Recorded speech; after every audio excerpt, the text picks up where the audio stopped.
Good morning student. तो मैं आपके साथ आज फिर Honey due text book class 8 जो हम चैप्टर फर्स्ट कर रहे हैं, the best Christmas present in the world. आज हम उसका थर्ड एंड लास्ट पार्ट करेंगे। तो आपने देखा है कैसे वो जो लेखक है एक अलमीरा लेता है, अलमीरा की ड्रॉ में उसे एक लेटर मिलती है जो डॉक्टर जिम की होती है, और जो मिस्टर जिम जो है वो अपनी लेटर अपनी वाइफ को लिखता है, कैसे वो लड़ाई के मैदान में जर्मन के साथ कैसे वो क्रिसमस का दिन मनाता है, और वो होप करता है कि वो अपनी वाइफ से बहुत जल्दी मिल पाएगा। लेकिन क्या वो मिल पाता अपनी वाइफ से? नहीं। तो अब आगे जो तीसरा पार्ट है उसमें हमें पता चलता है कि मिस्टर जिम वो वापस नहीं आते और मिसेस जिम उसकी वेट करती है। तो अब जो ऑथर है वो क्या करता है, वो एड्रेस पढ़ लेता है। आपने फर्स्ट पार्ट में देखा कि ऑथर ने लेखक ने वहाँ पे एड्रेस पढ़ा और उसको लेटर को अपनी पॉकेट में डालकर वहाँ से निकल गया, और उसने सोचा कि अब वो क्या करेगा, ये जो लेटर है वो मिसेस जिम को ज़रूर देने जाएगा।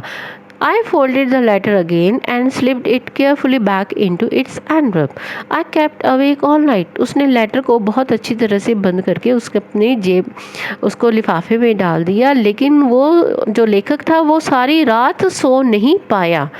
By morning, I drove into Birdport just a few miles away.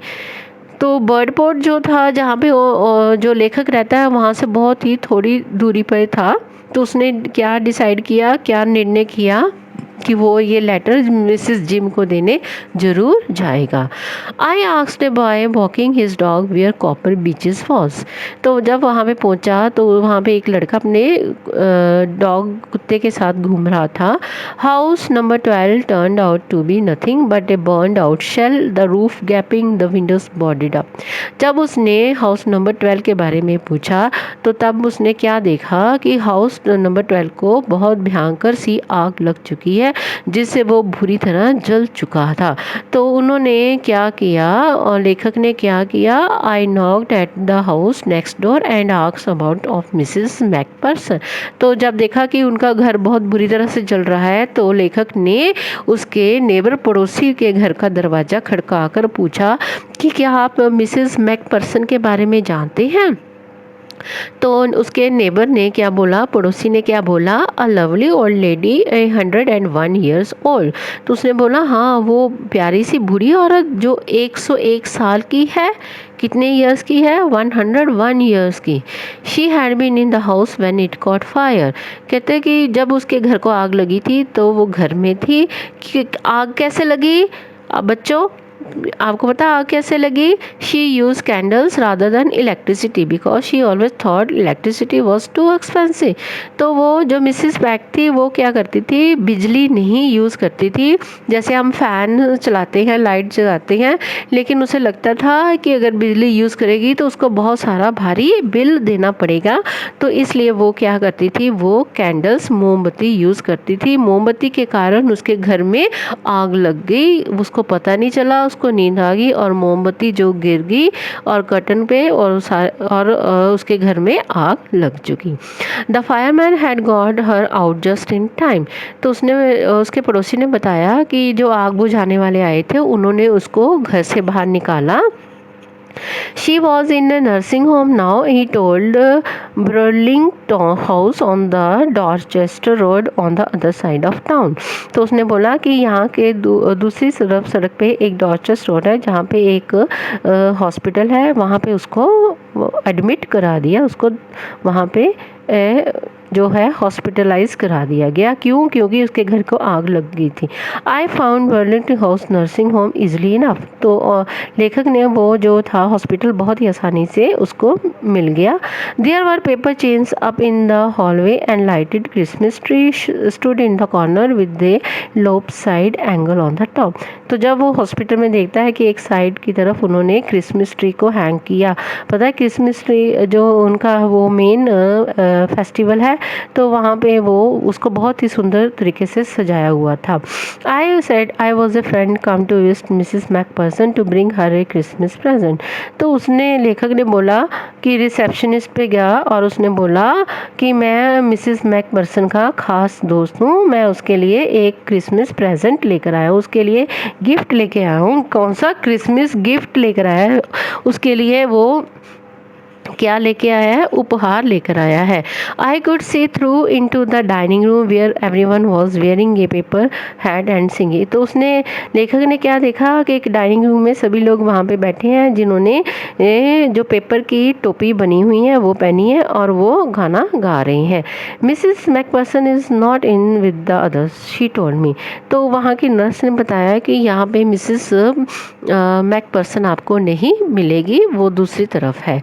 She rather confused today, so we thought it best if she had a good rest.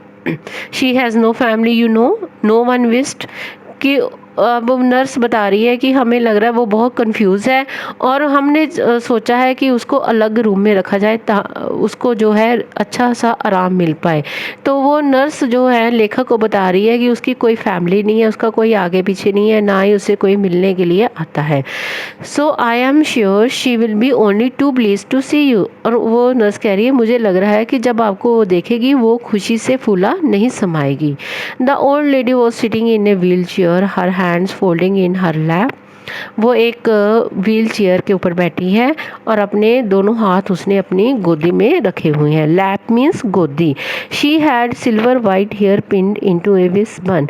उसने उसके जो सफ़ेद बाल थे और उसका एक बहुत सुंदर सा उसने जूड़ा बनाकर रखा हुआ था अपने बालों का। She was gazing out the garden. Hello I said. तो वो किसकी तरफ देख रही थी, बाहर गार्डन की तरफ देख रही थी। तो लेखक ने वहाँ पे जाके उसको विश किया, hello. She turned and looked up at me vacantly, happy Christmas corn. तो उसने बोला, उसकी तरफ देखकर उसको बोला कि happy Christmas corn. I went on, I found this, I think it's your. I open the tin box and gave it to her. तो उसे लगा कि उसका मिस्टर जिम वापस आ गया है और उसने उसको ऐसे बोल दिया। और जब लेखक ने देखा तो उसने एक छोटा सा जो टिन बॉक्स था जो ड्रॉर में से मिला था वो उसने वो खोला और उसमें से उसने लेटर निकाल कर उसको दे दी। That was the moment her eyes lit up with recognition and her face became soft with a sudden glow of happiness. उसे बहुत ही अब लेखक ने जब उसे देखा कि अब उसके चेहरे में कितना खुशी आ गई है, उसकी आंखों में रोशनी आ रही है और वो खुशी के मारे फूला नहीं समा रही। I explained about the decks, about how I found it. तो लेखक ने बताया कि कैसे उसे एक अलमीरा मिली और अलमीरा में उसको ये एक चिट्ठी मिली जो आपको वो देने आया है। For a while she said nothing but stroke the letter tenderly with her finger tips. उसकी बातें सुनकर उसने कुछ नहीं बोला और अपने हाथों के साथ वो लेटर को देखने लगी, टोने लगी, उसको टोने लगी मीन्स उसको देखने लगी। Suddenly she reach out and took my hand. तो वो क्या किया, उसने एकदम बाहर आई और उसने किसका हाथ पकड़ा, लेखक का। Her eyes were filled with tears. उसकी आंखें जो थी तो उसकी आंखें किससे भर गई थी, टीयर्स मीन्स आंसू के साथ उसकी आंखें भर गई थी। You told me you had come home by Christmas dearest she said. तो उसने बोला तुम मुझे बताओ कि तुम क्रिसमस वाले दिन ही आए हो वापस। तो एक्चुअली वो जो थी मिसिस मैकपर्सन, उसको अब कुछ दिखाई नहीं दे रहा था, उसको समझ नहीं आ रही थी और वो लेखक को क्या मिस्टर जिम समझकर उसके हाथ पकड़कर बोल रही मुझे लग रहा है कि तुम क्रिसमस वाले दिन ही घर वापस आओगे। And here you are the best Christmas present in the world, come closer Jim dear sit down. तो उसको लगा कि सबसे बड़ा अच्छा तोहफा जो क्रिसमस का था वो उसके लिए क्या था कि मिस्टर जिम खुद वापस आ गए। बट रियलिटी क्या थी, सच्चाई में क्या था, मिस्टर जिम वापस नहीं आए। वो कौन था, वो लेखक था जो उसको उसकी मिस्टर जिम की लेटर देने आए थे, लेकिन वो इतनी ओल्ड हो चुकी थी और उसके आने की इतनी उसको इच्छा थी कि उसके ध्यान में ही डूबी रही और वो उस लेखक को मिस्टर जिम समझकर उसको बोल रही है कि मेरा जो सबसे अच्छा प्रेजेंट जो दुनिया में क्रिसमस प्रेजेंट है वो मिस्टर जिम है। तो आप इस स्लाइड में देख रहे हैं कैसे वो जो लेखक है वो मिसेस जिम को वो टिन का डिब्बा दे रहा है और उसमें लेटर वो दिखा रहा है। I sat down beside her and she kissed my cheek. I read your letter so often Jim every day. It always made me feel you were with me. Now you are back, you can read it to me yourself. I just want to hear your voice again. I have made you a nice Christmas cake, marzipan all round. I know how much you love marzipan. अब उसने क्या बोला लेखक को कि उसको बोला कि तुम मेरे पास बैठ जाओ, और उसने उसके चीक पे किस किया और कहा कि मैं तुम्हारी जो चिट्ठी वो रोज़ पढ़ती थी, लेकिन आज तुम खुद वापस आ गए और तुम मुझे अपनी ही आवाज़ में ये चिट्ठी को, ये जो लेटर है, चिट्ठी है, उसको पढ़ के सुनाओ और अपनी आवाज़ में सुनाओ। मैं तुम्हारी आवाज़ सुनना चाहती हूँ। तो जो मिसेस जिम है उसने मिस्टर जिम के पसंद का जो क्रिसमस केक बनाकर रखा हुआ था, और वो जानती थी कि एक दिन जिम ज़रूर वापस आएगा और वो उसको केक ज़रूर खिलाएगी। सो बच्चों, ये उसकी जो थी होप था कि मिसेस जिम को ये लग रहा है कि मिस्टर जिम वापस आ गया है। अब वो इतनी ओल्ड हो चुकी है कि ओल्ड होने के कारण उसको कुछ समझ नहीं आ रहा, कुछ दिखाई नहीं दे रहा, और वो सिर्फ किसके इंतज़ार में बैठी हुई थी, मिस्टर जिम की। तो इससे पता चलता है कि वो मिस्टर जिम को कितना प्यार करती थी। तो ये आपकी जो स्टोरी है, the best Christmas present in the world. तो उसके लिए कौन सा प्रेजेंट सबसे बड़ा ये था कि उसको लगा कि जिम वापस आ गया है और वो अपनी आवाज़ में उसको ये लेटर पढ़ के सुनाएगा। थैंक्स।